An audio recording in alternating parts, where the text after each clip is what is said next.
നമസ്തേ, ഉച്ചവാർത്തയിലേക്ക് സ്വാഗതം. നോക്കാം ഉച്ചവരെയുള്ള പ്രധാന വാർത്തകൾ. ഭരണഘടന രാജ്യത്തെ ഏറ്റവും പവിത്രമായ ഗ്രന്ഥമെന്ന് രാഷ്ട്രപതി. സംസ്കൃതം പതിപ്പും 75 രൂപ നാണയവും സ്റ്റാമ്പും പുറത്തിറക്കി. ഭരണഘടനാ ദിനത്തിൽ സംയുക്ത സമ്മേളനം ചേർന്ന പാർലമെന്റ്. ഒരു വർഷം നീളുന്ന ആഘോഷങ്ങൾക്ക് തുടക്കം.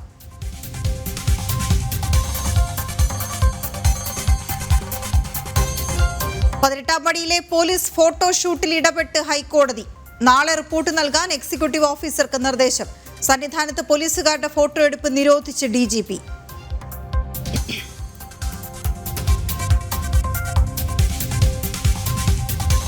തൃശൂർ പൂരം കലക്കിയത് പോലീസ് എന്ന തിരുവമ്പാടി ദേവസ്വം. പൂരം എഴുന്നള്ളിപ്പിൽ പോലീസ് ഇടപെട്ടു. വഴികളെല്ലാം അടച്ചെന്നും ഹൈക്കോടതിയിൽ സത്യവാങ്മൂലം.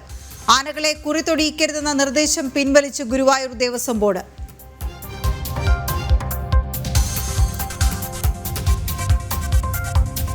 വയനാട് പുനരധിവാസ പദ്ധതിയിൽ ഇടപെട്ട് ഹൈക്കോടതി. പുനരധിവാസം നീട്ടിക്കൊണ്ടുപോകാനാവില്ല. തർക്കപരിഹാരം ഉടൻ വേണമെന്നും കോടതി. നഷ്ടപരിഹാരത്തിൽ കരാർ ആയില്ലെന്ന് AG കോടതിയിൽ.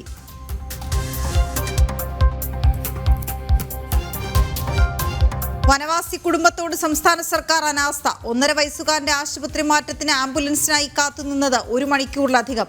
പത്തനംതിട്ട ജനറൽ ആശുപത്രിയിൽ നിന്ന് കുട്ടിയെ കോട്ടയം മെഡിക്കൽ കോളേജിൽ എത്തിച്ചത് സേവാഭാരതി ആംബുലൻസ്.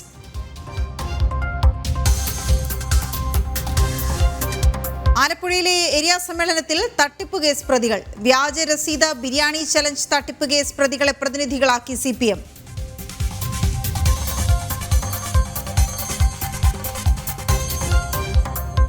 തൃശൂർ നാട്ടികയിൽ തടി ലോറി പാഞ്ഞുകയറി 5 മരണം. തൽക്ഷണം മരിച്ചത് ഉറങ്ങിക്കിടന്ന നാടോടി സംഘം. മരിച്ചവരിൽ 2 കുട്ടികളും. 3 പേരുടെ നില അതീവ ഗുരുതരം. മദ്യലഹരിയിൽ വാഹനം ഓടിച്ച ക്ലീനർ അറസ്റ്റിൽ.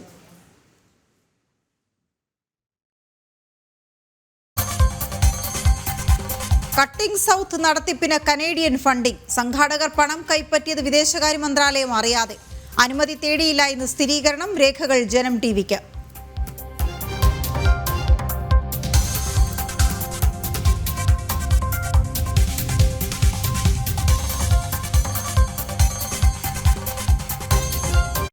വനവാസി കുടുംബത്തോട് സർക്കാരിന്റെ അനാസ്ഥ. സൗജന്യ ആംബുലൻസ് ലഭിക്കാത്തതിനെ തുടർന്ന് പത്തനംതിട്ട ഉദിമൂട് സ്വദേശികളുടെ കുഞ്ഞിന് ചികിത്സ വൈകി. പനിയും അപസ്മാരവുമായി പത്തനംതിട്ട ജനറൽ ആശുപത്രിയിൽ പ്രവേശിപ്പിച്ച 1.5 വയസ്സുകാരനെ കോട്ടയം മെഡിക്കൽ കോളേജിലേക്ക് റഫർ ചെയ്തെങ്കിലും സൗജന്യ ആംബുലൻസിനായി 1 മണിക്കൂറോളം കാത്തിരിക്കേണ്ടി വന്നു. ഒടുവിൽ സേവാഭാരതിയുടെ ആംബുലൻസിലാണ് കുട്ടിയെ കോട്ടയത്ത് എത്തിച്ചത്. ഇങ്ങനെ നമ്മള് കുഞ്ഞിന് ചൂട് കൂടി ഇങ്ങനെ ഫിക്സ് പോലെ വരുന്നതാണ്. 2 പ്രാവശ്യം വന്നു. അപ്പോഴ് ഒരു പ്രാവശ്യം ഫാമിലി ആശുപത്രിയിലാണ് വന്നത്. അന്നും ഇതുപോലെ ആംബുലൻസ് വരാൻ താമസിച്ചായിരുന്നു. അപ്പൊ പിന്നെ നമ്മളത് ആരോടും പറഞ്ഞില്ല. ഇന്നലെ പത്തനംതിട്ട ആശുപത്രി കൊണ്ടുവന്നപ്പോഴ് ഇതുപോലെ 13 കിലോമീറ്റർ അകലെയാണ് കിടക്കുന്നത് ആംബുലൻസ്. അപ്പൊ അവിടെ നിന്ന് ഇങ്ങനെ വരാൻ താമസമാണല്ലോ. അപ്പോഴ് വേറെ ആംബുലൻസ് പിന്നെ 108 വേറെ ആംബുലൻസ് ഒന്നും അവിടെ ഇല്ലായിരുന്നു. നമ്മളിപ്പോ ST വിഭാഗത്തിൽപ്പെട്ടതാണ്. അപ്പോൾ നമുക്ക് സൗജന്യമായിട്ടാണ് അവിടുന്ന് ഓടി ഇവിടെ അവര് കൊണ്ടുവിടുന്നത്. അപ്പോഴും പിന്നെ എന്റെ ആങ്ങളെ അവിടെ ഉണ്ടായിരുന്നു. ആങ്ങളെ പിന്നെ അവിടെ ഇച്ചിരി ബഹളം വെച്ചായിരുന്നു. അപ്പോഴും പിന്നെ അവര് സേവാഭാരതിക്കാര് ഇങ്ങനെ അവരോട് പറഞ്ഞപ്പോൾ അവര് തക്ക സമയത്ത് ഏതായാലും അവര് നല്ല ഇതുകൊണ്ട് എളുപ്പം ഇങ്ങി വരാൻ പറ്റും. മിഥുൻ മുരളി ചേരുന്നു വിവരങ്ങളുമായി. മിഥുൻ, അടിയന്തരാവസ്ഥ എന്താണ് എന്ന് മനസ്സിലാക്കാതെയല്ല ആശുപത്രി അധികൃതരുടെ പെരുമാറ്റം ഉണ്ടായത്. ഈ വിഷയത്തിൽ കൃത്യമായ അനാസ്ഥ സംഭവിച്ചിട്ടുണ്ടെന്നുള്ള കാര്യം വ്യക്തവുമാണ്. പാവങ്ങളല്ലേ, ചോദിക്കാൻ ആരുമില്ലല്ലോ എന്ന ധാർഷ്ട്യം കൂടിയുണ്ട്. എന്താണ് അവിടെ സംഭവിച്ചത്?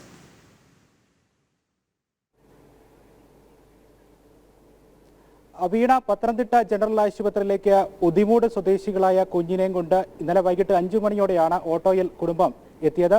തുടർന്ന് കുഞ്ഞിന് പനിയും അപസ്മാരവും കൂടുതൽ കടുത്ത രീതിയിലേക്ക് മാറുകയായിരുന്നു. കോട്ടയം മെഡിക്കൽ കോളേജ് ആശുപത്രിയിലേക്ക് വിദഗ്ധ ചികിത്സയ്ക്കായി ഇവിടുത്തെ ഡോക്ടർമാർ നിർദ്ദേശിച്ചു. വളരെ വേഗത്തിൽ തന്നെ കോട്ടയം മെഡിക്കൽ കോളേജിലേക്ക് കുഞ്ഞിനെ എത്തിക്കേണ്ടത് ഉണ്ടായിരുന്നു. പക്ഷേ ആംബുലൻസുകളൊന്നും തന്നെ സജ്ജമായിരുന്നില്ല. ഗോത്ര വിഭാഗത്തിൽപ്പെട്ട ആളുകൾക്ക് സൗജന്യമായി ആംബുലൻസ് സേവനം ഉറപ്പാക്കണം എന്നുള്ളതാണ്. പക്ഷേ ഇവർക്ക് ആവശ്യമായിട്ടുള്ള ആംബുലൻസുകളൊന്നും ഈ സമയത്ത് ഇവിടെ ഇല്ലായിരുന്നു എന്നാണ് അധികൃതർ അറിയിച്ചത് എന്നുള്ള കാര്യമാണ് കുട്ടിയുടെ മാതാപിതാക്കൾ പറയുന്നത്. ആംബുലൻസുകളെല്ലാം ദൂര സ്ഥലങ്ങളിലേക്ക് ഓട്ടത്തിന് പോയിരിക്കുകയായിരുന്നു എന്ന് മാതാപിതാക്കളെ അറിയിച്ചു. 1 മണിക്കൂറോളം ഇവർക്ക് ആശുപത്രിയിൽ ആംബുലൻസിന് വേണ്ടി കാത്തിരിക്കേണ്ടി വന്നു. കുഞ്ഞിന്റെ നില കൂടുതൽ ഗുരുതരാവസ്ഥയിലേക്ക് പോകുന്ന സാഹചര്യമായിരുന്നു.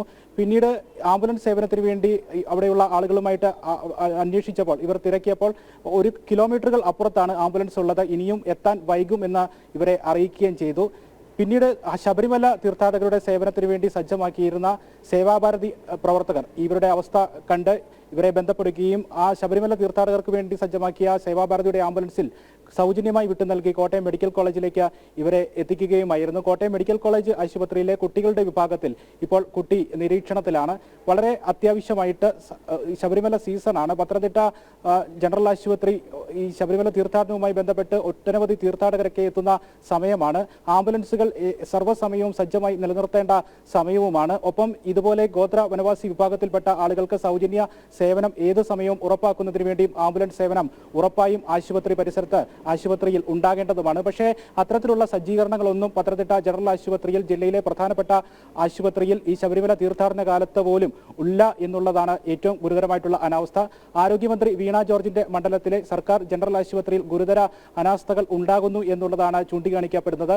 ഈ ഒരു സംഭവവുമായി ബന്ധപ്പെട്ട് സേവാഭാരതി പ്രവർത്തകർ DMOയ്ക്ക് പരാതിയും നൽകിയിട്ടുണ്ട്. നേരത്തെയും സമാനമായ സാഹചര്യങ്ങൾ ഉണ്ടാകുന്നു. ഇത്തരത്തിൽ ട്രൈബൽ വിഭാഗത്തിൽപ്പെട്ട വനവാസി വിഭാഗത്തിൽപ്പെട്ട ആളുകൾക്ക് സൗജന്യ സേവനങ്ങൾ ലഭ്യമാക്കാൻ ആശുപത്രിക്ക് കഴിയുന്നില്ല. ആശുപത്രിയിൽ സൗജന്യ ആംബുലൻസുകൾ സജ്ജമാക്കാൻ ഉറപ്പാക്കാൻ കഴിയുന്നില്ല എന്നുള്ളതാണ് നേരത്തെയും ഉയർന്നു വന്ന ആക്ഷേപം.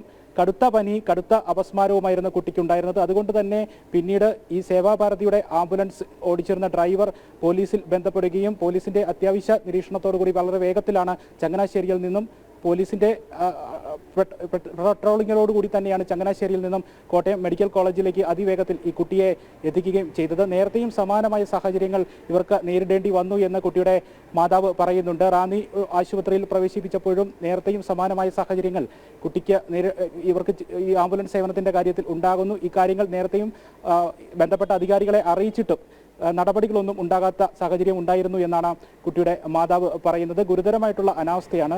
മണ്ഡലകാലം തുടങ്ങി ദിവസങ്ങൾ പിന്നിട്ടിരിക്കുന്നു.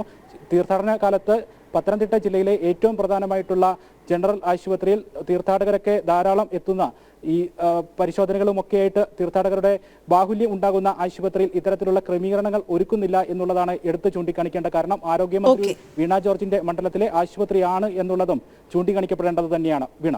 ശരി മിഥുൻ. ഭരണഘടനാ ദിനാചരണത്തിന് രാജ്യത്ത് തുടക്കം. എല്ലാ പൗരന്മാരുടെയും അവകാശങ്ങൾ ഭരണഘടന ഉയർത്തിപ്പിടിക്കുന്നുവെന്ന് പാർലമെന്റിന്റെ സംയുക്ത സമ്മേളനത്തെ അഭിസംബോധന ചെയ്ത രാഷ്ട്രപതി ദ്രൗപദി മുർമു 75 രൂപയുടെ നാണയം രാഷ്ട്രപതി പുറത്തിറക്കി. ഭരണഘടനയുടെ സംസ്കൃതം പതിപ്പും പ്രത്യേക തപാൽ സ്റ്റാമ്പും രാഷ്ട്രപതി അവതരിപ്പിച്ചു.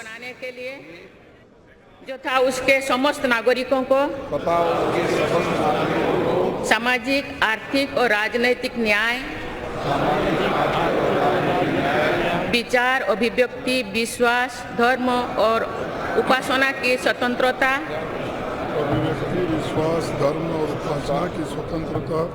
प्रतिष्ठा और अवसर की समता प्राप्त करने के लिए तथा उन सब में व्यक्ति की गरिमा और राष्ट्र की एकता और अखंडता सुनिश्चित करने वाली बंधुता बढ़ाने के लिए दृढ़ संकल्प होकर अपनी इस संविधान सभा में आज तारीख 26 नवंबर 1949 ईस्वी को एतद द्वारा इन संविधान को अंगीकृत, अधिनियमित और आत्मार्पित करते हैं। राष्ट्रगान।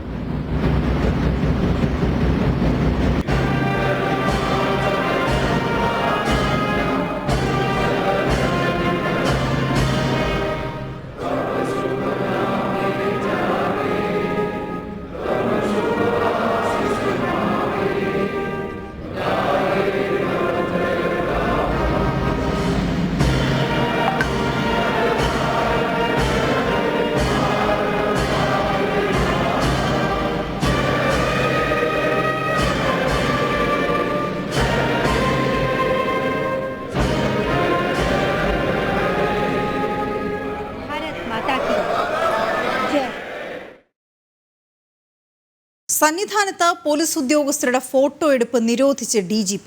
18ാം പടിയിൽ പോലീസ് ഉദ്യോഗസ്ഥർ ഫോട്ടോഷൂട്ട് നടത്തിയത് വിവാദമായ സാഹചര്യത്തിലാണ് തീരുമാനം. പോലീസ് ഉദ്യോഗസ്ഥരുടെ നടപടിക്കെതിരെ ഹൈന്ദവ സംഘടനകളും രംഗത്തെത്തിയിരുന്നു.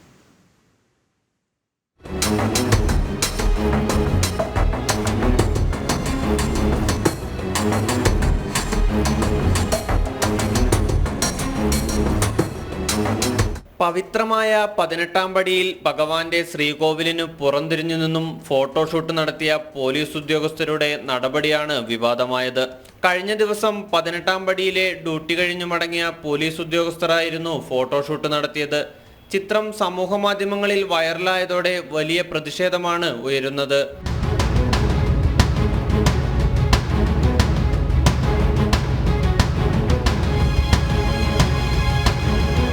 അതേസമയം വിഷയത്തിൽ അടിയന്തര ഇടപെടലുമായി DGP രംഗത്തെത്തി. അയ്യന്റെ സന്നിധാനത്തെ പോലീസ് ഉദ്യോഗസ്ഥരുടെ ഫോട്ടോ എടുപ്പ് DGP നിരോധിച്ചു. ഇനി ഇത്തരം സംഭവങ്ങൾ ആവർത്തിക്കരുതെന്നും അദ്ദേഹം മുന്നറിയിപ്പ് നൽകി. പോലീസ് ഉദ്യോഗസ്ഥരുടെ ഫോട്ടോഷൂട്ടിങ്ങിനെതിരെ വിവിധ ഹൈന്ദവ സംഘടനകൾ രംഗത്തെത്തിയിരിക്കുകയാണ്. ആചാരലംഘനം നടത്തിയ പോലീസ് ഉദ്യോഗസ്ഥർക്കെതിരെ കർശന നടപടിയെടുക്കണമെന്ന് ഹൈന്ദവ സംഘടനകൾ ആവശ്യപ്പെട്ടു. ജനം, സന്നിധാനം. ശബരിമലയിൽ മൊബൈൽ ഫോൺ ഉപയോഗിച്ചുള്ള വീഡിയോ ചിത്രീകരണത്തിൽ റിപ്പോർട്ട് തേടി ഹൈക്കോടതി. നാളെ റിപ്പോർട്ട് സമർപ്പിക്കാൻ എക്സിക്യൂട്ടീവ് ഓഫീസർക്ക് കോടതി നിർദ്ദേശം നൽകി. പോലീസിന്റെ ഇത്തരം നടപടി അംഗീകരിക്കാനാകില്ലെന്നും കോടതി വ്യക്തമാക്കി. തൃശൂർ പൂരം അലങ്കോലപ്പെടുത്തിയത് പോലീസ് എന്ന് തിരുവമ്പാടി ദേവസ്വം. പൂരം എഴുന്നള്ളിപ്പിൽ പോലീസ് ഇടപെട്ടുവെന്നും സ്വരാജ് റൗണ്ടിലെ എല്ലാ വഴികളും പോലീസ് ബ്ലോക്ക് ചെയ്തുവെന്നും തിരുവമ്പാടി ദേവസ്വം കോടതിയെ അറിയിച്ചു. തിരുവമ്പാടി ദേവസ്വം ഹൈക്കോടതിയിൽ സമർപ്പിച്ച സത്യവാങ്മൂലത്തിലാണ് ഇക്കാര്യം വ്യക്തമാക്കുന്നത്. വിവാദ തീരുമാനം തിരുത്തി ഗുരുവായൂർ ദേവസ്വം. ഗുരുവായൂർ ക്ഷേത്രത്തിൽ എഴുന്നള്ളിക്കുന്ന ആനകളെ കുറിതൊടിയിക്കരുത് എന്ന ഡെപ്യൂട്ടി അഡ്മിനിസ്ട്രേറ്ററുടെ തീരുമാനം ദേവസ്വം ഭരണസമിതി റദ്ദ് ചെയ്തു. ആനകൾക്ക് കുറി വിലക്കിയ വാർത്ത ജനം TV-യാണ് പുറത്തെത്തിച്ചത്. ശീവേലിക്കും വിളക്കെഴുന്നള്ളിപ്പിനുമെല്ലാം ആനകളെ കുറിതൊടിയിച്ചുകൊണ്ടാണ് ചടങ്ങുകളിൽ പങ്കെടുപ്പിക്കാറുള്ളത്. ആനകളെ പല നിറത്തിലുള്ള കുറിതൊടിയിക്കുന്നത് മൂലം നെറ്റിപ്പട്ടത്തിൽ ചായമിളകി കറ പിടിക്കുന്നതായും തുണി ദ്രവിച്ച് നെറ്റിപ്പട്ടം കേടുവരുന്നുണ്ടെന്നും ചൂണ്ടിക്കാട്ടി ഡെപ്യൂട്ടി അഡ്മിനിസ്ട്രേറ്റർ സർക്കുലർ പുറത്തിറക്കി. നെറ്റിപ്പട്ടം കേടായാൽ നന്നാക്കുന്നതിനായി 10,000 രൂപ മുതൽ 20,000 രൂപ വരെ ചെലവ് വരുമെന്നാണ് സർക്കുലറിൽ പറയുന്നത്. നിർദ്ദേശം ലംഘിച്ചാൽ പാപ്പാന്മാരിൽ നിന്ന് നഷ്ടത്തുക ഈടാക്കാനായിരുന്നു ദേവസ്വത്തിന്റെ തീരുമാനം. ദേവസ്വത്തിന്റെ തീരുമാനത്തിനെതിരെ ഭക്തജനങ്ങളും പൂരപ്രേമി സംഘങ്ങളും ആന ഉടമ സംഘങ്ങളും രംഗത്തെത്തുകയും ചെയ്തു. ജനം TV ഈ സംഭവം വാർത്തയാക്കിയിരുന്നു. കഴിഞ്ഞ ദിവസം നടന്ന യോഗത്തിലാണ് ഡെപ്യൂട്ടി അഡ്മിനിസ്ട്രേറ്ററുടെ തീരുമാനം ദേവസ്വം ഭരണസമിതി റദ്ദാക്കിയത്. ഇനി പതിവ് പോലെ ആനകളെ കുറിതൊടിയിക്കാം. ആനയ്ക്ക് കുറിതൊടിയിക്കാൻ ക്ഷേത്രത്തിലെ ചന്ദനം, കളഭം, കുങ്കുമം എന്നിവ മാത്രം ഉപയോഗിക്കണമെന്നും നിർദ്ദേശമുണ്ട്. ജനം, തൃശൂർ. ജമ്മുകശ്മീരിൽ മിന്നൽ പരിശോധന. 20-ലധികം ഇടങ്ങളിൽ പോലീസ് പരിശോധന തുടരുകയാണ്. നിരോധിത തീവ്രവാദ സംഘടനകളുമായി ബന്ധമുണ്ടെന്ന് കരുതുന്ന സ്ഥലങ്ങളിലാണ് പരിശോധന. ലബനനിൽ സമാധാനം പുനഃസ്ഥാപിക്കുന്നതിന് ഭാരതത്തിന് സാധ്യമായതെല്ലാം ചെയ്യുമെന്ന് വിദേശകാര്യമന്ത്രി S. ജയശങ്കർ. ഇസ്രായേലും ഇറാനുമായി ഇക്കാര്യം തുടർച്ചയായി ചർച്ച ചെയ്യുന്നുണ്ട്. പ്രശ്നങ്ങൾ പരിഹരിക്കുന്നതിനും ആശയവിനിമയം സാധ്യമാക്കുന്നതിനുമുള്ള നടപടികൾക്ക് ഭാരതം മുൻകൈയെടുക്കുമെന്നും S. ജയശങ്കർ പറഞ്ഞു. ലെബനനിൽ സമാധാന പുനഃസ്ഥാപനത്തിന് ഇസ്രയേലും ഇറാനുമായി ചർച്ചകൾ തുടരുന്നതായി S. ജയശങ്കർ. പ്രശ്നങ്ങൾ പരിഹരിക്കുന്നതിന് ഭാരതത്തിന് സാധ്യമായതെല്ലാം ചെയ്യും. മെഡിറ്ററേനിയൻ ഡയലോഗ് കൗൺസിൽ കോൺഫറൻസിലാണ് S. ജയശങ്കർ നിലപാട് വ്യക്തമാക്കിയത്. In immediate terms, we should all support a ceasefire. India has also extended relief directly and through UNRWA. In the longer term, it is imperative that the future of the Palestinian people be addressed. India favors a two-state solution. Our concerns have also been increasing on the widening of the conflict. We have been in regular touch with both Israel and Iran at the highest levels. ഭീകരതയും മനുഷ്യരെ ബന്ദികളാക്കുന്നതിനെയും ഭാരതം അനുകൂലിക്കുന്നില്ലെന്നും വിദേശകാര്യമന്ത്രി പറഞ്ഞു. India unequivocally condemns terrorism and hostage-taking. It also regards large-scale civilian casualties in military operations to be unacceptable. International humanitarian law cannot be disregarded. പശ്ചിമേഷ്യയിൽ സമാധാനം നിലനിൽക്കേണ്ടത് ഭാരതം ഉൾപ്പെടെയുള്ള രാജ്യങ്ങൾക്ക് അനിവാര്യമാണെന്നും അദ്ദേഹം പറഞ്ഞു. ഇസ്രയേലും ഇറാനുമായി മികച്ച സൗഹൃദം പുലർത്തുന്ന രാജ്യമാണ് ഭാരതം. അതുകൊണ്ട് തന്നെ ഇടപെടൽ ഏറെ പ്രസക്തവുമാണ്. ഇന്റർനാഷണൽ ഡെസ്ക്, ജനം. കശ്മീരിലെ കരകൗശല രംഗത്തിന് പിന്തുണയുമായി world craft council. World craft council അംഗങ്ങൾ കശ്മീരിലെ വിവിധ കരകൗശല നിർമ്മാണ കേന്ദ്രങ്ങൾ സന്ദർശിച്ചു. നേരത്തെ വേൾഡ് ക്രാഫ്റ്റ് കൗൺസിൽ ശ്രീനഗറിന് വേൾഡ് ക്രാഫ്റ്റ് നഗര പദവി നൽകിയിരുന്നു. വേൾഡ് ക്രാഫ്റ്റ് കൗൺസിലിന്റെ 60ാം വാർഷികത്തോടനുബന്ധിച്ച് നടക്കുന്ന പരിപാടികളുടെ ഭാഗമായാണ് അംഗങ്ങൾ കാശ്മീരിലെത്തിയത്. കാശ്മീരിന്റെ തനത് കരകൗശല വസ്തുക്കൾക്ക് ലോകമാകമാനം അംഗീകാരം ലഭിക്കുന്നതിനുള്ള പിന്തുണ ഉറപ്പാക്കുകയാണ് സന്ദർശനത്തിന്റെ ലക്ഷ്യം. വേൾഡ് ക്രാഫ്റ്റ് കൗൺസിൽ അംഗങ്ങൾ ശ്രീനഗറിലെ വിവിധ കരകൗശല നിർമ്മാണ കേന്ദ്രങ്ങൾ സന്ദർശിച്ചു.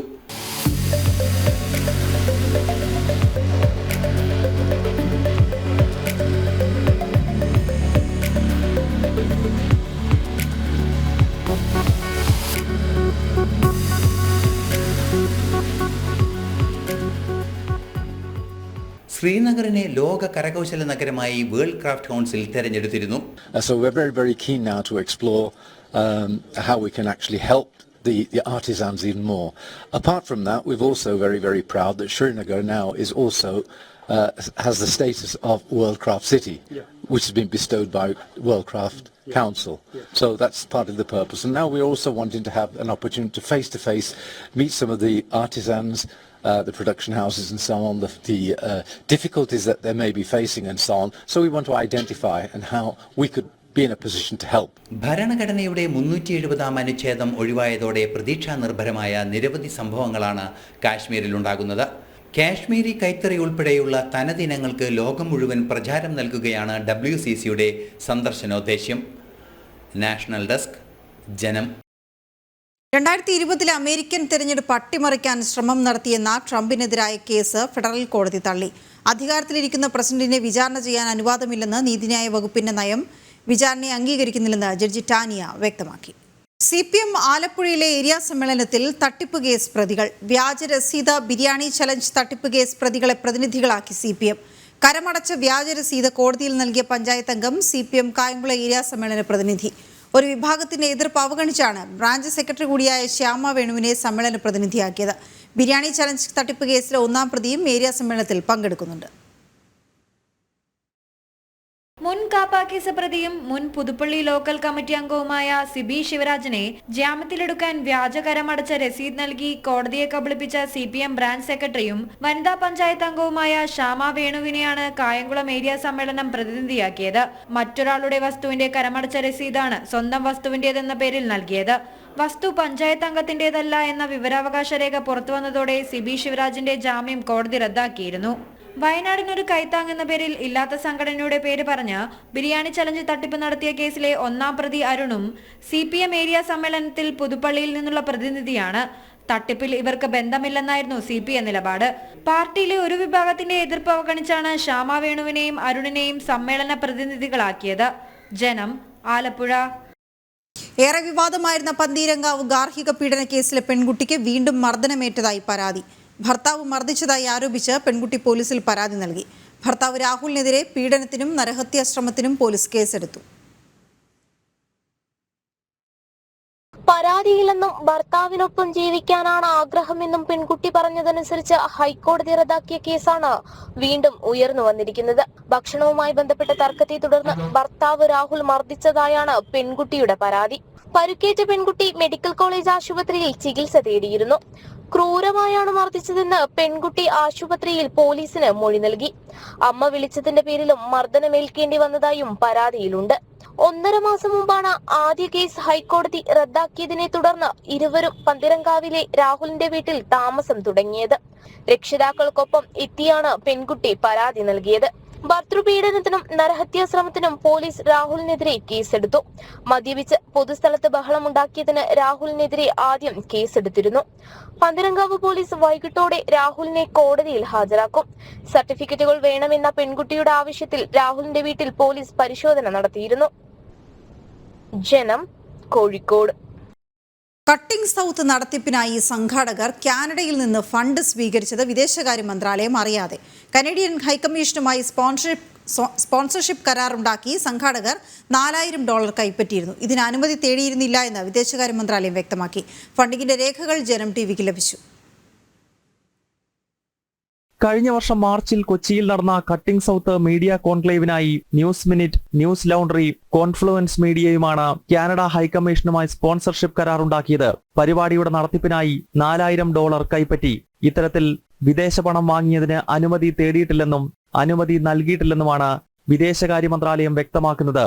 വിവരാവകാശ നിയമപ്രകാരമുള്ള ചോദ്യത്തിനാണ് വിദേശകാര്യ മന്ത്രാലയത്തിന്റെ മറുപടി.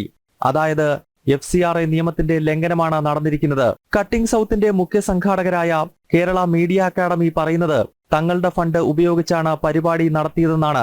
വിദേശ ഫണ്ടിനെ പറ്റി അറിയില്ലെന്നും മീഡിയ അക്കാദമി വിശദീകരിക്കുന്നു. ഞങ്ങൾ നടത്തിയത് ഇന്റർനാഷണൽ മീഡിയ ഫെസ്റ്റിവലാണ്. ആ ഫെസ്റ്റിവലില് ബാഹ്യമായിട്ടുള്ള ഒരു സംഘടനയിൽ നിന്നും ഒരു ഏജൻസിയിൽ നിന്നും ഒരു തരി മണി പോലും ഞങ്ങൾ സ്വീകരിച്ചിട്ടില്ല, ചെലവാക്കിയിട്ടില്ല. അപ്പോ അതിനകത്തൊരു ഒരു തരത്തിലുള്ള സന്ദേഹത്തിനും അവകാശമില്ല. ഞങ്ങള് ഒരാളിൽ നിന്നും ഇതിനു വേണ്ടിയിട്ട് പണം ഞങ്ങൾ സ്വീകരിച്ചിട്ടില്ല. എന്നാൽ കട്ടിംഗ് സൗത്തിന്റെ പേരിൽ ന്യൂസ് ലൗണ്ടറിയും ന്യൂസ് മിനിറ്റും കനേഡിയൻ ഹൈക്കമ്മീഷനുമായി ധാരണയിലെത്തിയ സ്പോൺസർഷിപ്പ് കരാറിന്റെ പകർപ്പും ജനം ടിവിക്ക് ലഭിച്ചു. കേരളം അടങ്ങുന്ന ദക്ഷിണ ഭാരതത്തിലെ സംസ്ഥാനങ്ങളെ വിഭജിക്കുക എന്ന ലക്ഷ്യത്തോടെയാണ് കട്ടിംഗ് സൗത്ത് സംഘടിപ്പിച്ചതെന്നാണ് ആരോപണം. ഇതിന് മറുപടി എന്ന നിലയിലാണ് ദേശീയ പ്രസ്ഥാനങ്ങൾ ബ്രിഡ്ജിംഗ് സൗത്ത് എന്ന പേരിൽ ഡൽഹിയിലും തിരുവനന്തപുരത്തും കോൺക്ലേവുകൾ സംഘടിപ്പിച്ചത്. ജനം, ഡൽഹി. BJP സംസ്ഥാന ഭാരവാഹി യോഗവും സംഘടനാ പർവം സംസ്ഥാനതല ശില്പശാലയും കൊച്ചിയിൽ ആരംഭിച്ചു. സംഘടനാ സംവിധാനം ചിട്ടപ്പെടുത്തുന്ന നടപടികളുടെ ഭാഗമായാണ് യോഗം. BJP സംസ്ഥാന അധ്യക്ഷൻ K. സുരേന്ദ്രൻ യോഗം ഉദ്ഘാടനം ചെയ്തു.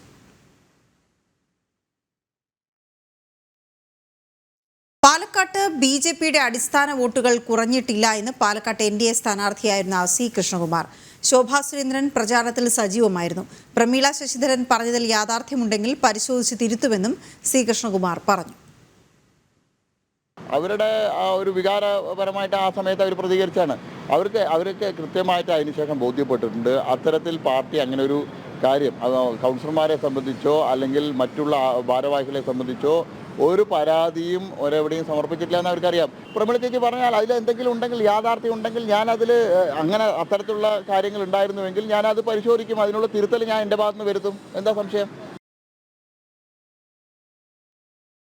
മഹാരാഷ്ട്രയിലെ തോൽവിയിൽ വോട്ടിംഗ് യന്ത്രത്തെ പഴിചാരുകയാണ് KC വേണുഗോപാൽ ചെയ്യുന്നതെന്ന് BJP സംസ്ഥാന അധ്യക്ഷൻ K. സുരേന്ദ്രൻ. അർബൻ നക്സലുകളെ കൂട്ടുപിടിച്ച് ഭരണഘടനയെ അട്ടിമറിക്കാനാണ് കോൺഗ്രസും കമ്മ്യൂണിസ്റ്റും ശ്രമിക്കുന്നതെന്നും സുരേന്ദ്രൻ പറഞ്ഞു.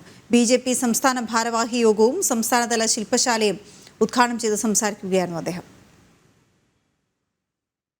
തുടർന്ന് ഇങ്ങോട്ട് എല്ലാ ഘട്ടങ്ങളിലും നമ്മുടെ രാജ്യത്തിന്റെ ഭരണഘടനയെ ഒരു തരത്തിലും വിലമതിക്കാത്ത, ഒരു തരത്തിലും ബഹുമാനിക്കാത്ത ഒരു സമീപനമാണ് കോൺഗ്രസ് എടുത്തത്. ഭരണഘടനയെ മാത്രമല്ല എല്ലാ ഭരണഘടനാ സ്ഥാപനങ്ങളെയും കോൺഗ്രസ് ഇല്ലാതാക്കാൻ ശ്രമിക്കുന്നു. കോൺഗ്രസ് പാർട്ടി പാർലമെന്റിനെ തന്നെ എങ്ങനെയാണ് ജനങ്ങളിൽ നിന്ന് ഇത്രയും ഭീകരമായ തിരിച്ചടികൾ കിട്ടുമ്പോഴും പാർലമെന്റുകൾ സ്തംഭിപ്പിക്കുക, നിയമനിർമ്മാണ പ്രക്രിയകളെ തടസ്സപ്പെടുത്തുക, ജനാധിപത്യ വിരുദ്ധമായ മാർഗങ്ങളിലൂടെ പാർലമെന്റിനെ ഉപയോഗിക്കുക തുടങ്ങിയ നിരവധി കാര്യങ്ങൾ. നമ്മുടെ KC വേണുഗോപാലും മഹാരാഷ്ട്രയുടെ പ്രത്യേക ചുമതലയുണ്ടെന്ന് പറയുന്ന രമേശ് ചെന്നിത്തലയും തോറ്റ അമ്പി 17 സീറ്റിലേക്ക് കോൺഗ്രസ് തോറ്റ അമ്പിയതിനു ശേഷം പറയാണ് എന്താ പറഞ്ഞത്, ഞങ്ങൾക്ക് അല്ല EVM-നെ സംശയിക്കുന്നു, തെരഞ്ഞെടുപ്പ് കമ്മീഷനെ സംശയിക്കുക,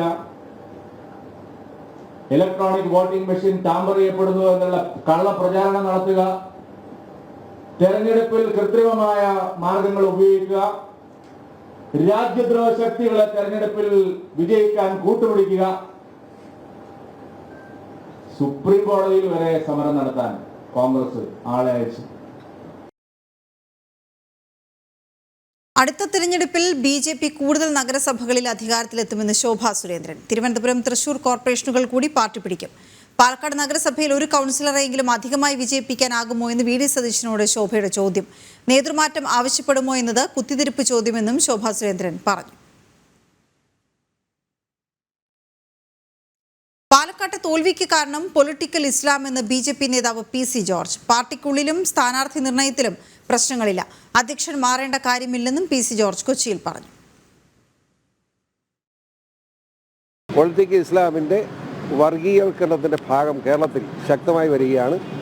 അതിൻ്റെ ഭാഗമായിട്ടാണ് പാലക്കാട്ടെ തെരഞ്ഞെടുപ്പ് പരാജയം BJP കൊണ്ടായെന്ന് ഉറച്ച് ഞാൻ വിശ്വസിച്ചു. 3 പേര് സ്ഥാനാർത്ഥി പാനലുണ്ടായി, 3 പേര് നിൽക്കാൻ തയ്യാറില്ലെന്ന് പറഞ്ഞു. അങ്ങനെ വന്നപ്പോഴാണ് കേന്ദ്ര നേതൃത്വം ഇദ്ദേഹത്തെ സ്ഥാനാർത്ഥിയാക്കി. ആരെങ്കിലും വഴക്കുണ്ടാക്കിയിട്ട് കാര്യം. അങ്ങനെ പ്രസിഡന്റ് മാറാനാണ് എപ്പോഴും മാറാനേ നേരം കാണില്ല. ഓരോ ഇലക്ഷൻ അപ്പോൾ ജയിച്ചപ്പോൾ പുള്ളി പ്രൊമോഷൻ വല്ലതും കൊടുത്തോ? ആ ജയിച്ച പ്രൊമോഷൻ കൊടുക്കുന്നുണ്ടോ?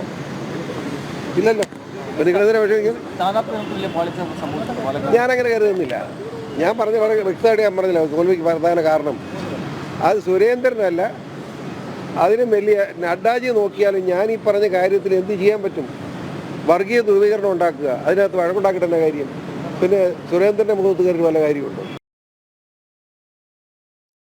തൃശൂർ നാട്ടികയിൽ ഉറങ്ങിക്കിടന്നവർക്കിടയിലേക്ക് തടി ലോറി പാഞ്ഞുകയറി 5 പേർക്ക് ദാരുണാന്ത്യം, 7 പേർക്ക് പരിക്കേറ്റു. പരിക്കേറ്റവരെ മെഡിക്കൽ കോളേജ് ആശുപത്രിയിലേക്ക് മാറ്റി. 2 പേരുടെ നില ഗുരുതരമായി തുടരുകയാണ്. മരിച്ചവരിൽ 2 പേർ കുട്ടികളാണ്. വാഹനത്തിലുണ്ടായിരുന്ന ഡ്രൈവറും ക്ലീനറും മദ്യലഹരിയിലായിരുന്നു. ലൈസൻസ് ഇല്ലാതെ ലോറിയുടെ ക്ലീനറാണ് വാഹനം ഓടിച്ചത്. തൃശൂർ നാട്ടകത്ത് ലോറി കയറി ഇറങ്ങി നാടോടികൾ മരിച്ച സംഭവത്തിൽ ലോറിയുടെ ലൈസൻസും പെർമിറ്റും റദ്ദാക്കും. ഡ്രൈവർക്കും ക്ലീനർക്കുമെതിരെ മനഃപൂർവ്വമായ നരഹത്യയ്ക്ക് കേസെടുക്കും. മരിച്ചവരുടെ കുടുംബങ്ങൾക്കുള്ള ധനസഹായം മുഖ്യമന്ത്രിയുമായി ആലോചിച്ച് തീരുമാനിക്കുമെന്നും ഗതാഗത റവന്യൂ മന്ത്രിമാർ അറിയിച്ചു. ഈ ഡ്രൈവറുടെ ലൈസൻസ് പിടിച്ചെടുക്കുന്നുണ്ട്, അതും സസ്പെൻഡ് ചെയ്യും നമ്മൾ. അതുകൂടാതെ രജിസ്ട്രേഷൻ റദ്ദാക്കും. വണ്ടിയുടെ രജിസ്ട്രേഷൻ കണ്ണൂരുള്ള ഒരാളുടെ പേരിലാണ്. തൃശൂർ നാട്ടകത്ത് ഉറങ്ങിക്കിടന്ന നാടോടി കുടുംബത്തിന് മേൽ ലോറി പാഞ്ഞു കയറി 5 പേർ മരിച്ച സംഭവത്തിൽ ഡ്രൈവർക്കും ക്ലീനർക്കുമെതിരെ മനഃപൂർവ്വമായ നരഹത്യയ്ക്ക് കേസെടുത്തു. ഡ്രൈവർ അല്ല വണ്ടി ഓടിച്ചിരുന്ന, ക്ലീനറായിരുന്നു. 2 പേരും ഇപ്പോഴും മദ്യത്തിന് അടിമപ്പെട്ട് നിൽക്കുകയാണ്. അവരിപ്പോഴും ക്ലിയർ ആയിട്ടില്ല. അവരിപ്പോഴും മദ്യപിച്ച നിലയിൽ തന്നെയാണ്. 2 പേരും വാഹനം ഓടി തുടങ്ങിയ സമയം മുഴുവൻ മദ്യപിക്കുകയായിരുന്നു. വാഹനം ഓടിച്ചിരുന്ന ക്ലീനർക്ക് ലൈസൻസ് ഉണ്ടായിരുന്നില്ല.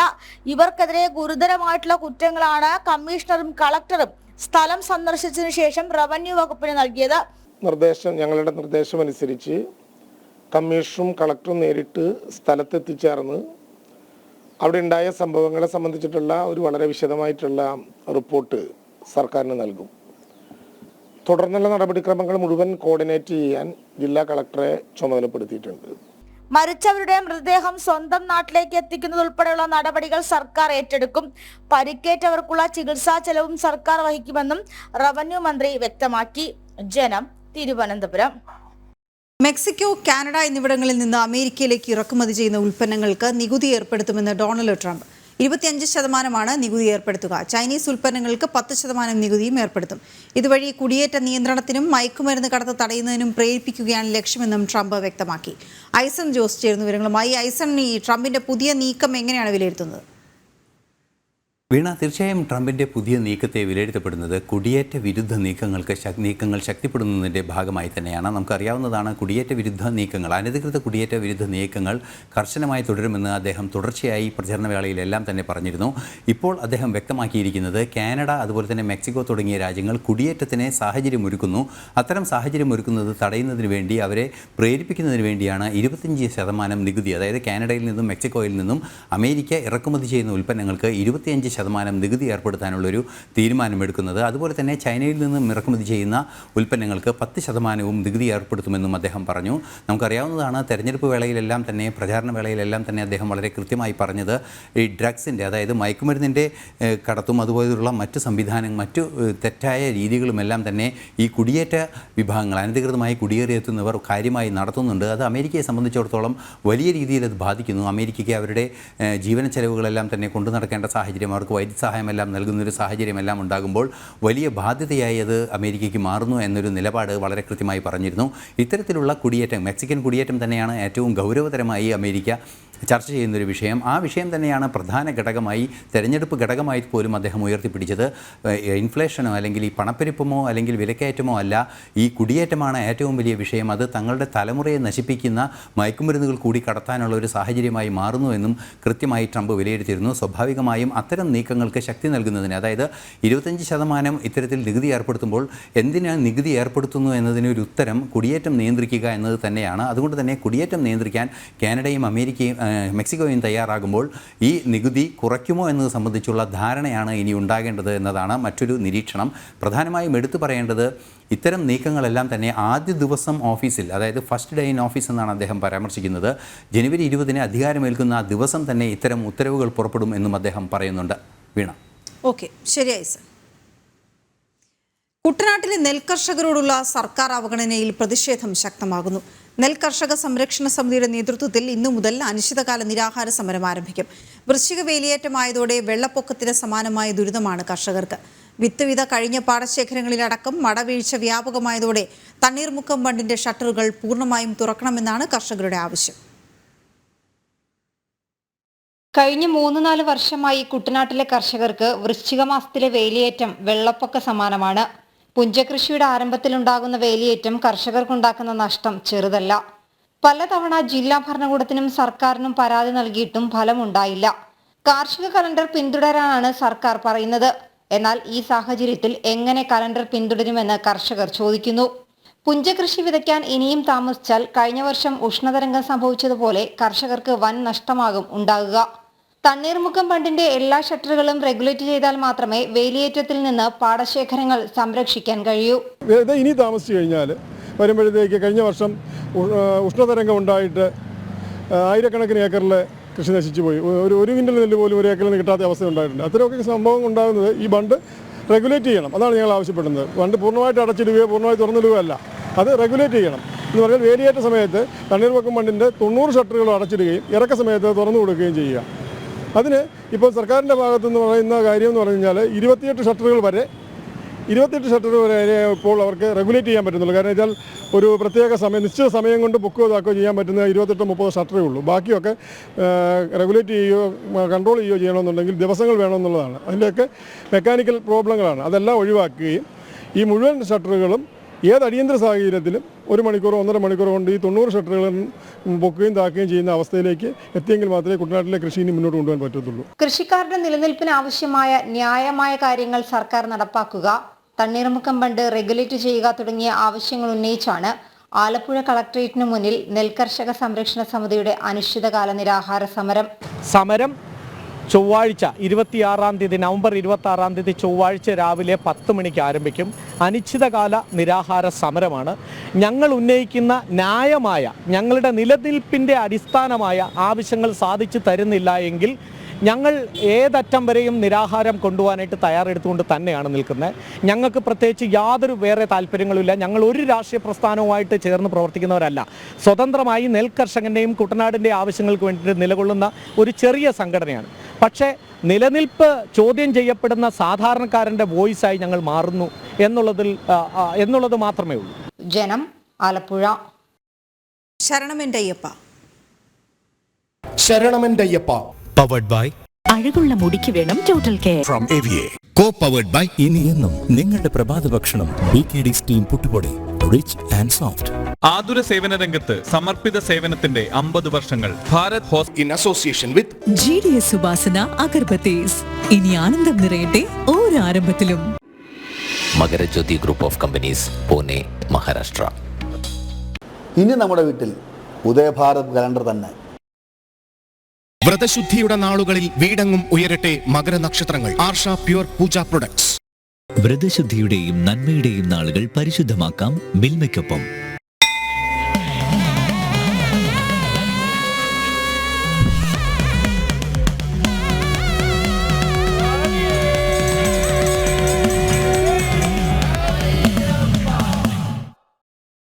ശബരിമലയിൽ ഭക്തജന തിരക്ക് തുടരുന്നു. ഇന്ന് ഇതുവരെ 35,000-ത്തിലധികം ഭക്തർ ശബരീശ ദർശനം നടത്തി. കഴിഞ്ഞ ദിവസങ്ങളെ അപേക്ഷിച്ച് ഇന്നലെയും ഇന്നും വലിയ തിരക്കാണ് അനുഭവപ്പെട്ടത്. സന്നിധാനത്ത് നിന്ന് അരുൺ കൊടുങ്ങൂർ തയ്യാറാക്കിയ റിപ്പോർട്ട്. ശബരിമലയിൽ ഭക്തജന തിരക്ക് തുടരുക തന്നെയാണ് ചെയ്യുന്നത്. കഴിഞ്ഞ ദിവസത്തെ അപേക്ഷ വലിയ രീതിയിലുള്ള ഒരു ഭക്തജനങ്ങളുടെ വർധനയാണ് ഉണ്ടായിരിക്കുന്നത്. നടപ്പന്തൽ പൂർണ്ണമായും നിറയുന്ന ഒരവസ്ഥയിലേക്ക് തന്നെയാണ് ഇപ്പോൾ കാര്യങ്ങൾ എത്തിയിരിക്കുന്നത്. വരും മണിക്കൂറുകളിലും തിരക്ക് വർദ്ധിക്കാനുള്ള ഒരു സാധ്യതയാണ് നിലവിലുള്ളത്. കാരണം കഴിഞ്ഞ ദിവസങ്ങളിലൊക്കെ തന്നെ തിരക്കിൽ നേരിയ ഒരു കുറവുണ്ടായിരുന്നു. പക്ഷേ കഴിഞ്ഞ ദിവസങ്ങളിലൊക്കെ തന്നെ ആ ഒരു തിരക്കിന് ഒരു ശമനം ഉണ്ടായിരുന്നെങ്കിൽ വീണ്ടും വലിയൊരു തിരക്കിലേക്ക് സന്നിധാനം പോവുകയാണ്. എന്തായാലും 12 വിളക്കിന് ശേഷം വലിയ ഒരു ഭക്തജന തിരക്ക് ഉണ്ടാകും എന്നുള്ള ഒരു പ്രതീക്ഷയിൽ തന്നെയായിരുന്നു ദേവസ്വം ബോർഡും സർക്കാരും പോലീസും ഒക്കെ തന്നെ ഉണ്ടായിരുന്നു. അതിനനുസരിച്ചുള്ള ക്രമീകരണങ്ങൾ, നിയന്ത്രണങ്ങൾ തന്നെ ഒരുക്കുന്ന ഒരു സാഹചര്യം കൂടി ഉണ്ടായിരുന്നു. പരമാവധി 70,000 തീർത്ഥാടകർക്ക് മാത്രമാണ് വെർച്വൽ ക്യൂ വഴി ബുക്ക് ചെയ്ത് സന്നിധാനത്തേക്ക് എത്താൻ കഴിയുക. അതോടൊപ്പം തന്നെ 10,000 തീർത്ഥാടകർക്ക് സ്പോട്ട് ബുക്കിങ്ങിലൂടെയും ബുക്ക് ചെയ്ത് സന്നിധാനത്തേക്ക് എത്താൻ കഴിയും. അത്തരത്തിൽ ഉള്ള ഒരു ക്രമീകരണങ്ങളാണ് നിലവിൽ ഒരുക്കിയിരിക്കുന്നത്.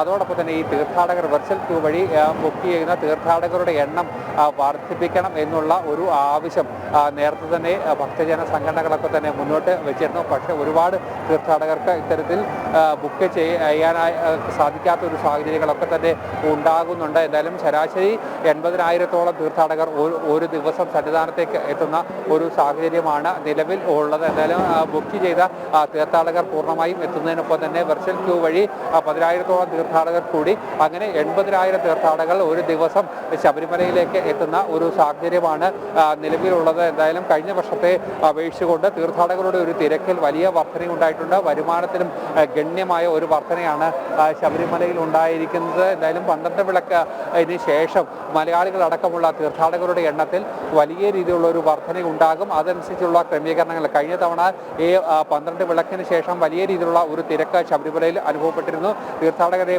പലയിടത്തും ഈ കൃത്യമായി തന്നെ നിയന്ത്രിക്കേണ്ട ഒരു സാഹചര്യങ്ങളൊക്കെ തന്നെ വന്നിരുന്നു. ആ സമയത്ത് ഏർപ്പെടുത്തിയ തലതിരിഞ്ഞ ചില പരിഷ്കാരങ്ങൾ വലിയ രീതിയിലുള്ള ഒരു ബുദ്ധിമുട്ട് തീർത്ഥാടകർക്ക് ഉണ്ടാകുകയും ചെയ്തിരുന്നു. അത്തരത്തിലുള്ള പ്രശ്നങ്ങളൊന്നും തന്നെ ഇത്തവണ ഉണ്ടാകാതിരിക്കാനുള്ള മുൻകരുതൽ നടപടികളൊക്കെ സ്വീകരിച്ചിട്ടുണ്ടോ എന്നാണ് ദേവസ്വം ബോർഡും പോലീസും സർക്കാരും എല്ലാം തന്നെ ആവർത്തിച്ച് വ്യക്തമാക്കുന്നത്. വിശ്വപ്രസിദ്ധമായ തൃപ്രയാർ ഏകാദശി ഇന്ന് ശ്രീരാമക്ഷേത്രത്തിലെ ഏകാദശിയോടനുബന്ധിച്ച് രാവിലെ 21 ആനകളെ അണിനിരത്തി ശിവേലി എഴുന്നള്ളിപ്പ് ആരംഭിച്ചു. ഗജവീരൻ പഴയന്നൂർ ശ്രീരാമൻ ഭഗവാന്റെ സ്വർണ്ണക്കോലമേന്തി. കിഴക്കൂട്ട് അനിയന്മാരാർ പഞ്ചാരിമേളത്തിന് പ്രാമാണികനായി. ഏകാദശിയോടനുബന്ധിച്ച് ഊട്ടുപുരയിൽ 10,000-ഓളം പേർക്ക് പ്രസാദ ഊട്ട് ഉണ്ടായിരിക്കും. ഇന്ന് വൈകിട്ട് 4 മണി മുതൽ ക്ഷേത്രത്തിന്റെ പരിസരത്ത് ഗതാഗത നിയന്ത്രണം ഏർപ്പെടുത്തി.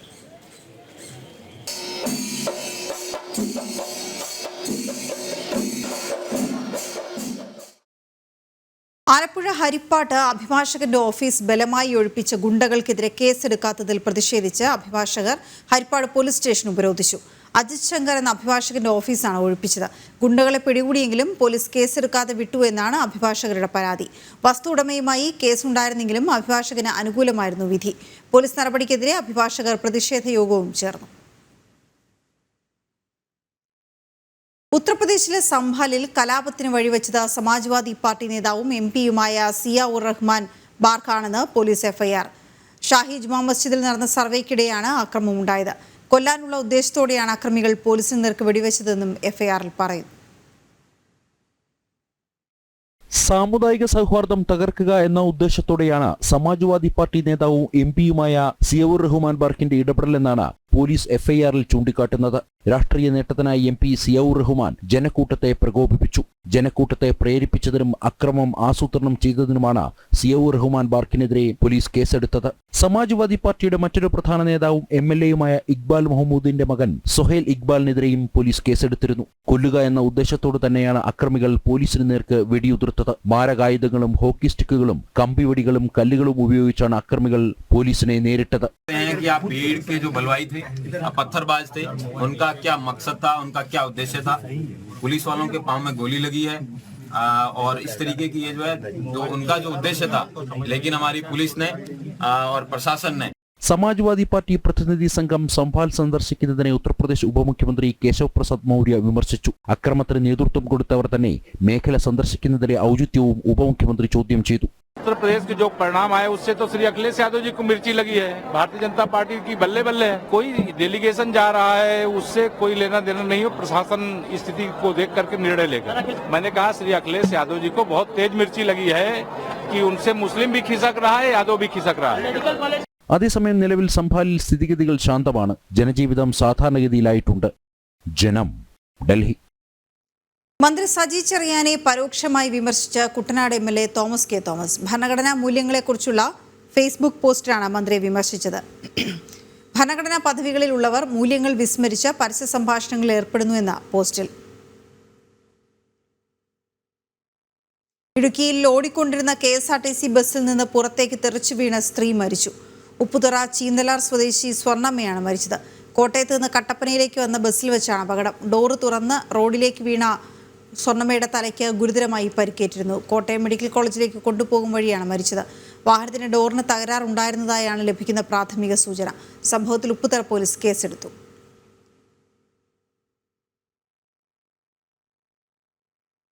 വഖഫ് അധിനിവേശം.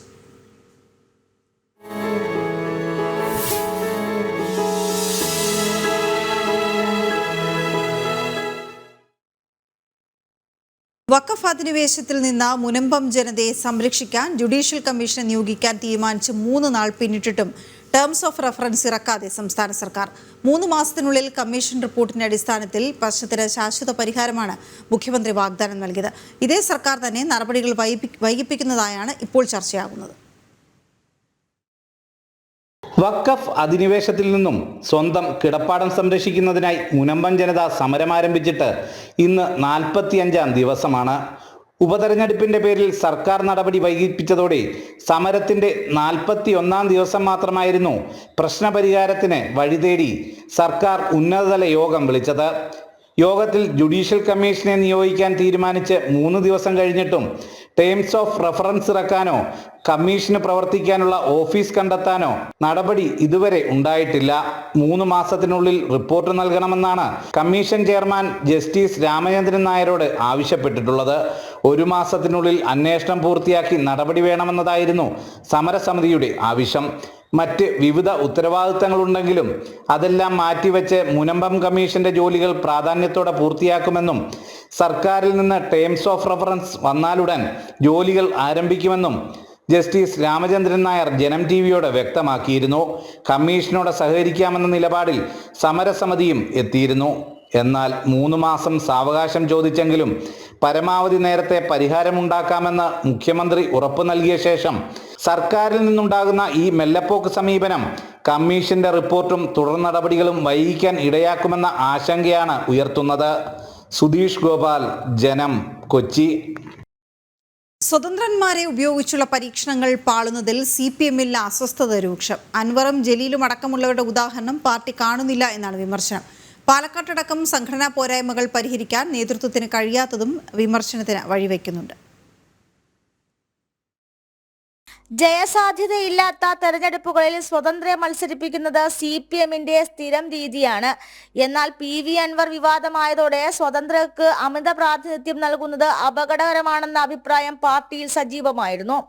KT ജലീലും കാരാട്ട് റസാഖും ആദ്യം തന്നെ അൻവറിനെ പിന്തുണച്ചതും സ്വതന്ത്രരെ മത്സരിപ്പിക്കുന്നതിനെതിരായ വികാരം ശക്തമാക്കി. ഇതെല്ലാം അവഗണിച്ചാണ് CPM പാലക്കാട് ഡോക്ടർ P സരിനെ ഇടത് സ്ഥാനാർത്ഥിയാക്കിയത്. അരിവാൾ ചുറ്റിക നക്ഷത്രം ഉപേക്ഷിച്ച് നടത്തിയ പരീക്ഷണത്തിൽ ആകെ പാർട്ടിക്കുണ്ടായ നേട്ടം 860 വോട്ട് അധികമായി കിട്ടിയെന്നത് മാത്രമാണ്. എല്ലാ വിഭാഗങ്ങളുടെയും വോട്ടുകൾ ആകർഷിക്കാനുള്ള അടവ് നയമെന്ന വിശദീകരണത്തിനും അതൃപ്തി ഇല്ലാതാക്കാൻ കഴിയുന്നില്ല. പാലക്കാട്ടെ സംഘടനാ പോരായ്മകളും വിമത നീക്കവുമെല്ലാം പരിഹരിക്കാൻ ശ്രമിക്കാതെയാണ് സീറ്റ് കിട്ടാത്തതിനാൽ കോൺഗ്രസ് വിട്ടയാളെ സ്ഥാനാർത്ഥിയാക്കിയത്. ജില്ലയിൽ CPM-ന് ശക്തരായ നേതാക്കളില്ലെന്ന പ്രതീതി സൃഷ്ടിക്കുകയും ചെയ്തു. അൻവറും ജലീലും കാരാട്ട് റസാഖും അടക്കമുള്ളവരുടെ ഉദാഹരണം പാർട്ടി കാണുന്നില്ലെന്നാണ് ഒരു വിഭാഗം നേതാക്കൾ ഉയർത്തുന്ന പ്രധാന വിമർശനം. പ്രത്യേക താൽപര്യങ്ങൾ പരിഗണിച്ച് തലയിൽ ചുമക്കുന്ന സ്വതന്ത്രർ പാർട്ടിയുടെ വരുതിയിൽ നിൽക്കുന്നില്ലെന്നും ഇവർ ചൂണ്ടിക്കാട്ടുന്നുണ്ട്.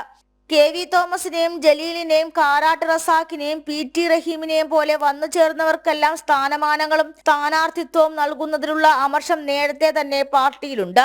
പുറത്തുനിന്നെത്തുന്നവർക്ക് അമിത പരിഗണന നൽകുമ്പോൾ കീഴ്ഘടകങ്ങളിൽ നിന്ന് വളർന്നു കയറിയവരെ അവഗണിക്കുന്നുവെന്നാണ് വിമർശനം.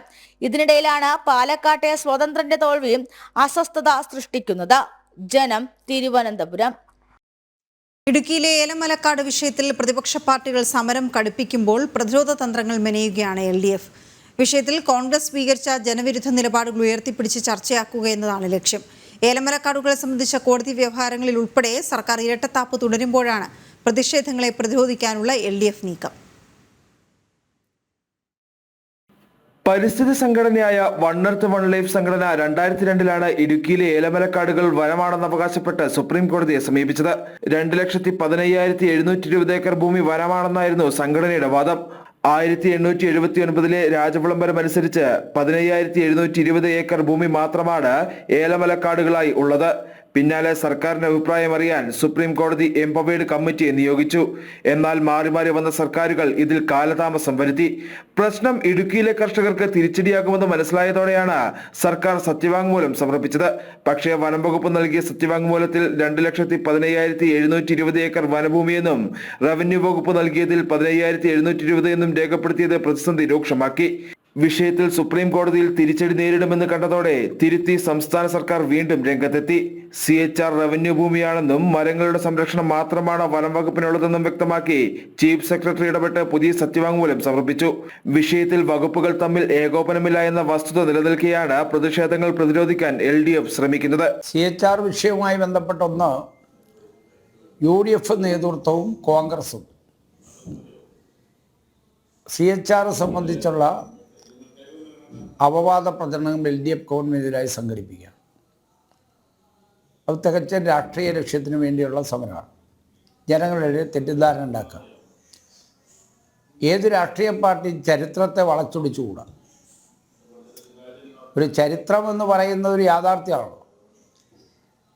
താൽക്കാലികമായ രാഷ്ട്രീയ നേട്ടത്തിന് വേണ്ടി ഇടുക്കി ജില്ലയിലെ UDF നേതൃത്വം പച്ചയായ കള്ളപ്രചരണമാണ് CHRുമായി ബന്ധപ്പെട്ട് നടത്തിക്കൊണ്ടിരിക്കുന്നത്. അത് ജനങ്ങളുടെ ഇടയിൽ ബോധ്യപ്പെടുത്തുന്നതിന് വേണ്ടിയുള്ള ക്യാമ്പയിനാണ് ഞങ്ങൾ എടുത്തത്. ജില്ലയിൽ 11 LDF സായാഹ്ന സദസ്സ് സംഘടിപ്പിക്കുന്നത്. വിവാദ വിഷയങ്ങളിലെ തിരുത്തലുകളും ചരിത്രരേഖകളും കാണിച്ച് ബോധ്യപ്പെടുത്തി സർക്കാരിന്റെ വീഴ്ചകൾ മറച്ചുവെക്കാനുള്ള ശ്രമമാണ് നിലവിലെ പ്രതിരോധ പരിപാടികളിലൂടെ LDF ലക്ഷ്യം വയ്ക്കുന്നത്. വിഷയത്തിൽ സർക്കാരിനെതിരെ UDF കഴിഞ്ഞ ദിവസം സമരപ്രഖ്യാപനവും കൺവെൻഷനും നടത്തിയിരുന്നു. ജനം, ഇടുക്കി. കരാറുകാരുടെ കടുംപിടുത്തം കൊണ്ട് വെട്ടിലായി KCBയും വാട്ടർ അതോറിറ്റിയും. പദ്ധതികളുടെ നിർമ്മാണവും നടത്തിപ്പും ഏറ്റെടുത്തിരിക്കുന്ന കരാർ കമ്പനികൾ യഥാസമയം പദ്ധതികൾ കൈമാറാതെ വന്നതോടെയാണ് പൊതുമേഖലാ സ്ഥാപനങ്ങൾ വെട്ടിലായത്. മണിമലയാർ വൈദ്യുത പദ്ധതി, അരുവിക്കര ജലവിതരണ പദ്ധതി തുടങ്ങിയവയാണ് കാലാവധി അവസാനിച്ചിട്ടും കരാർ കമ്പനികൾ തിരികെ നൽകാത്തത്. പദ്ധതികളുടെ നിർമ്മാണവും നടത്തിപ്പും ഏറ്റെടുത്ത കമ്പനികൾ സ്വീകരിക്കുന്ന നിലപാടുകളിൽ KSEBക്കും ജല അതോറിറ്റിക്കും തിരിച്ചടിയാകുന്നു. മണിമലയാർ ജലവൈദ്യുത പദ്ധതി ഉൾപ്പെടെ KSEBക്ക് നിർണായകമായി മാറി. പദ്ധതി കൈമാറേണ്ട സമയം കഴിഞ്ഞിട്ടും കാലാവധി നീട്ടി നൽകണമെന്നാണ് കമ്പനി ആവശ്യപ്പെടുന്നത്. ജപ്പാൻ കുടിവെള്ള പദ്ധതിയുടെ ഭാഗമായി ഏറ്റെടുത്ത അരുവിപ്പുഴ, പെരുവണ്ണാമൊഴി പ്ലാന്റുകൾ കരാറുകാർ കാലാവധി അവസാനിച്ചിട്ടും ജലവകുപ്പിന് തിരിച്ചു നൽകാത്തതും പ്രതിസന്ധിയാണ്. കരാർ വ്യവസ്ഥ പ്രകാരം 2025 KSEBക്കും ജല അതോറിറ്റിക്കും പദ്ധതികൾ തിരികെ നൽകേണ്ടത്. എന്നാൽ പല കാരണങ്ങൾ പറഞ്ഞ് പദ്ധതികൾ കൈവശം വയ്ക്കുകയാണ് കരാർ കമ്പനികൾ. കാർബോറാണ്ടം വൈദ്യുതി ഗ്രൂപ്പിലേക്ക് കൊച്ചിയിലെ ലൈനുകൾ വഴിയാണ് വൈദ്യുതി കൊണ്ടുപോകുന്നത്. പദ്ധതി തിരികെ നൽകിയാൽ ഇതിന് പണം നൽകേണ്ടി വരും. ഇത് മുന്നിൽ കണ്ടാണ് KSEBയെ പ്രതിസന്ധിയിലാക്കുന്നത്. നിർമ്മാണത്തിലിരിക്കുന്ന പല ജലവൈദ്യുത പദ്ധതികളും നിശ്ചിത സമയത്തിനുള്ളിൽ വാട്ടർ അതോറിറ്റിക്ക് ഏൽപ്പിക്കണമെന്നാണ് കരാറ്. എന്നാൽ പലതരത്തിലുള്ള സാമ്പത്തിക ലാഭങ്ങൾ മുന്നിൽ കണ്ട് 16 വർഷമായിട്ടും വാട്ടർ അതോറിറ്റിക്ക് പദ്ധതികൾ ഏറ്റെടുക്കാൻ കഴിഞ്ഞിട്ടില്ല. സ്വകാര്യ കമ്പനികൾ ഏർപ്പെടുത്തുന്ന ഇത്തരം സമ്മർദ്ദം കാരണം പൊതുമേഖലാ സ്ഥാപനങ്ങളായ KSEBയും വാട്ടർ അതോറിറ്റിയും പ്രതിരോധത്തിലായിരിക്കുകയാണ്. ജനം, തിരുവനന്തപുരം. സംസ്ഥാനത്ത് ഹയർ സെക്കൻഡറി കണക്ക് പ്രാക്ടിക്കൽ പരീക്ഷ സോഫ്റ്റ്വെയർ ഉപയോഗിച്ച് നടത്തുന്നതിൽ വിദ്യാർത്ഥികളും അധ്യാപകരും ആശങ്കയിൽ. അധ്യാപകർക്ക് വേണ്ടത്ര പരിശീലനം നൽകാതെയാണ് പരീക്ഷ നടത്തുന്നത്. സോഫ്റ്റ്വെയർ സഹായത്തിൽ നടത്തുന്ന പരീക്ഷയ്ക്ക് സ്കൂളുകളിൽ വേണ്ടത്ര കമ്പ്യൂട്ടർ സംവിധാനം ഇല്ലെന്നും പരാതിയുണ്ട്. വിഷയത്തിൽ മുഖ്യമന്ത്രിക്കടക്കം പരാതി നൽകാൻ ഒരുങ്ങി ദേശീയ അധ്യാപക പരിഷത്ത്. ഹയർ സെക്കൻഡറി കണക്ക് പ്രാക്ടിക്കൽ പരീക്ഷ സോഫ്റ്റ്വെയർ ഉപയോഗിച്ച് നടത്താനുള്ള സർക്കാർ നീക്കത്തിലാണ് വിദ്യാർത്ഥികളും അധ്യാപകരും ഒരുപോലെ ആശങ്കയിലായിരിക്കുന്നത്. പരീക്ഷ നടപ്പിലാക്കുന്ന വേണ്ടത്ര പ്രായോഗിക പരിശീലനം നടത്താതെ എന്നാണ് പരാതി. പരീക്ഷയ്ക്ക് നിയോഗിക്കുന്ന അധ്യാപകർക്കും സോഫ്റ്റ്വെയർ സംബന്ധിച്ച പരിശീലനം നടത്തിയിട്ടില്ല. ഇത് മൂല്യനിർണ്ണയത്തിലടക്കം ബാധിക്കുമെന്നും വിദ്യാർത്ഥികളും രക്ഷിതാക്കളും ആശങ്കപ്പെടുന്നു. കൂടാതെ മിക്ക സ്കൂളുകളിലും പ്രവർത്തനക്ഷമമായ കമ്പ്യൂട്ടർ ലാബുകളും മാർക്സ് ലാബുകളും ഇല്ലാത്തതും പ്രതിസന്ധി സൃഷ്ടിക്കുന്നതായിട്ടാണ് പരാതി. പദ്ധതി നടപ്പിലാക്കുന്നത് ഗുണമേന്മ ലക്ഷ്യമിട്ടിട്ടാണെങ്കിലും പ്രായോഗികത ഉറപ്പിലാക്കി വേണം പരീക്ഷ നടത്തേണ്ടതെന്നാണ് അധ്യാപകരും രക്ഷിതാക്കളും ഒരുപോലെ പ്രതികരിക്കുന്നത്.